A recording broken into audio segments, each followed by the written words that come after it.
Hello बच्चों, नमस्कार। मैं अरविंद कुमार आपका स्वागत करता हूं अपने YouTube चैनल पे। आज हम लोग अध्याय 19 उत्सर्जित उत्पाद एवं उनका निष्कासन का सारांश पढ़ेंगे। तो चलिए स्टार्ट करते हैं।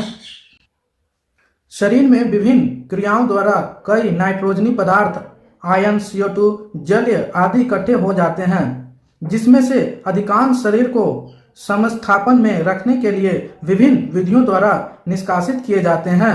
विभिन्न भिन्न प्राणियों में नाइट्रोजनी अपशिष्टों की प्रकृति, उनका निर्माण और उत्सर्जन विभिन्न प्रकार से होता है, जो मुख्यतः जल की उपलब्धता पर निर्भर करता है। उत्सर्जित किए जाने वाले मुख्य नाइट्रोजनी अपशिष्ट अमोनिया, यूरिया, यूरिक अम्ल है आदि वक्रिकी, प्रोटोनेफ्रिडिया, वृकक, मैलपिगी, नलिकाएं, हरित ग्रंथियां और वृक्क प्राणियों के मुख्य उत्सर्जी अंग हैं। यह न केवल नाइट्रोजनी अपशिष्टों को शरीर से बाहर निकालते हैं, बल्कि शरीर द्रवों में आयनी और अम्ल क्षार संतुलन भी बनाए रखते हैं। मानव के उत्सर्जी तंत्र में एक जोड़ी वृक्क, एक जोड़ी मूत्रवाहिनी, एक मूत्राशय और मूत्रमार्ग सम्मिलित हैं। प्रत्येक वृक्क में 1 मिलियन नलिकाकार संरचनाएं वृक्काणु होते हैं। वृक्काणु वृक्क की क्रियात्मक इकाई है और इसके 2 भाग हैं, गुच्छ और वृक्क नलिका। गुच्छ अभिवाही धमनियों से बना कोशिकाओं का गुच्छा है, जो कि वृक्क धमनी की सूक्ष्म शाखाएं होती है। वृक्क नलिका का प्रारंभ दोहरी भित्ति युक्त वोमेन संपुट से होता है, जो आगे समीपस्थ सम्मिलित नलिका PCT, हेनलेज लूप और दूरस्थ संचलित DCT नलिका में विभेदित होती है। कई वृक्काणु की दूरस्थ सम्मिलित नलिकाएं एकत्रित होकर संग्रह नलिका बनाती हैं, जो अंत में मध्यांश पिरामिड्स में से होकर वृक्कीय श्रेणी में खुलता है। वोमेन संपुट एवं गुच्छ मिलकर मैलपिगी काय का वृक्क कनिका कार्पसल बनाते हैं।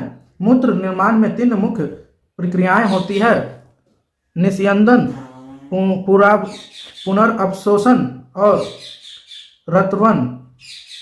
निस्यंदन गुच्छ द्वारा केशिकाओं के रक्त दाब का उपयोग कर संपादित की जाने वाली अचयनात्मक प्रक्रिया है। गुच्छ द्वारा वोमेन संपुट में प्रति मिनट 125 मिलीलीटर निस्यंदन बनाने के लिए प्रति मिनट 1200 मिलीलीटर रक्त का निस्यंदन होता है। GFR वृक्काणु के विशेष भाग JGA की GFR के नियमन में महत्वपूर्ण भूमिका है। निस्यंदन के 99% भाग का वृक्काणु के विभिन्न भागों द्वारा पुनर्अवशोषण किया जाता है। समीपस्थ सम्मिलित नलिका PCT पुनर्अवशोषण और चयनात्मक श्रवण का मुख्य स्थान है। वृक्क मध्यांश अंतरकाशिकी में हेनलेज लूप परासरण प्रवणता 300 मिलीओस्मोल लीटर से 1200 मिलीओस्मोल लीटर को नियमित करने में सहायता करता है। दूरस्थ सम्मिलित नलिका DCT और संग्रह नलिका जल और विद्युत उपघटियों का पुनर्अवशोषण करती है, जो परासरण नियमन में सहायक है। शरीर तरल के आयनी साम्य और उसके pH को बनाए रखने के लिए नलिकाओं द्वारा हाइड्रोजन आयन, पोटेशियम और अमोनियम निस्यंदन रत्रिवित होती हैं। अमोनिया का नलिकाओं द्वारा रक्तस्राव भी होता है।